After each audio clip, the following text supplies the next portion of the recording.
subscribe. Don't forget to comment. I'd love to read from you. Thank you. Hello everybody, welcome to ABCC channel. Today we're going to be talking about our children. We're going to be talking about how to handle our children's weaknesses. We as individuals, we as human beings, all have one form of weakness or the other. Our children are not left out. So today we're talking about, first of all, we'll identify some of the weaknesses that our children have, and then we'll talk about how to handle it and how to help our children get better. So join me. Let's kick off by mentioning some of the traits that our children display, okay, that we consider as weaknesses. However, I'd like to note at this point that it's relative to you as a parent. For instance, there's certain things I consider as a weakness. You might not consider the same thing as a weakness, okay? So it just depends on your perception of life. So, one, things like academic weakness, could be a form of weakness. Shyness and lack of confidence could also be a weakness.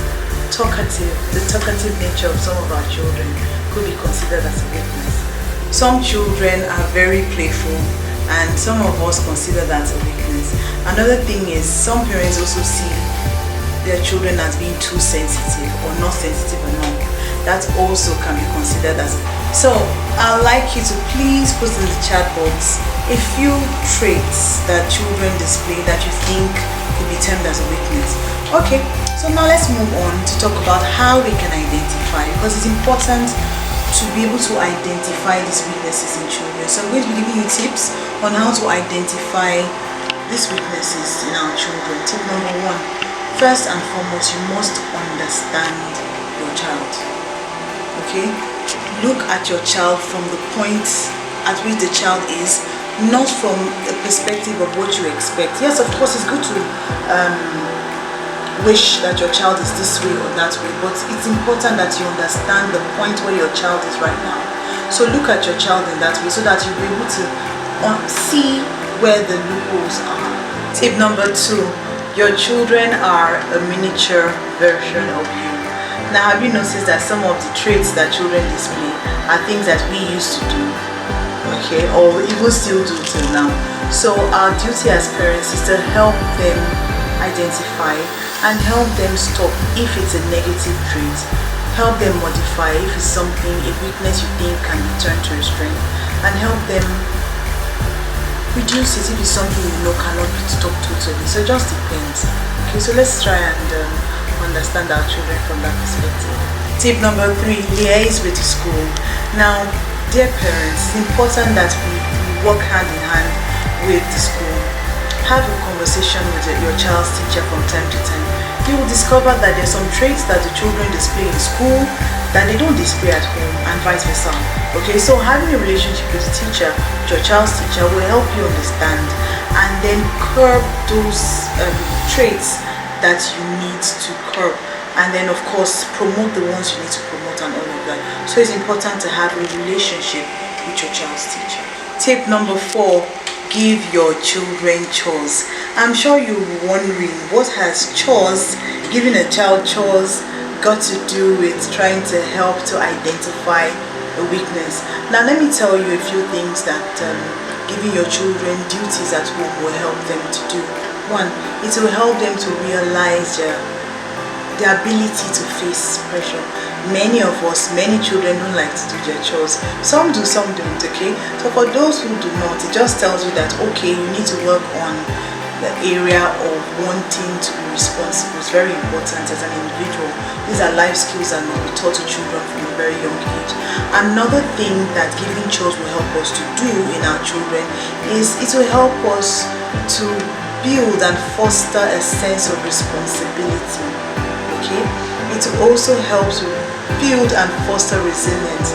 If they have this, that, and that to do, they have so much to do, it will help them to stand firm and know that, okay, I have to do all of this and I must do it, irrespective of the fact that I'm tired and all of that. And of course, giving your children chores to do will help them build skills, a lot of skills that will help them through life. Okay, and it will also, like I said earlier, help us to identify areas where we need to work on them, or areas where they're lacking. Right? Finally, you must utilize your power of observation. Now, it is important for you as a parent to take time out to observe, deliberately observe your children. How do you do this? You can do this at different times. You can even discover a lot of things while playing with them. Yes, you can set up a scenario where you just want to test and see how they react to certain scenarios. It's important that we do this so that when our children meet with the outside world, they will know how to react. If we keep them bottled up, if we keep them in a place where they don't have such scenarios played out, you will find out that when they get out there, they're not able to face the issues of life. So again, your power of observation as a parent is very important. If you take time to observe in all places, at home, school, in your place of worship, even in the market, anywhere you are, is an opportunity for you to observe your child. When you do that, you realize that your child has this weakness or that weakness, and then of course you'll be able to help and make them better. Parenting is an uphill task. It is not easy, and there is no one-stop shop for everything you need to know on parenting. But I'll leave you with this today. Be a deliberately intentional parent. The era we're in now calls for you to be deliberate. Please do not leave anything to chance. I'll see you again next time. Thank you very much for being a part of this episode. Thank you.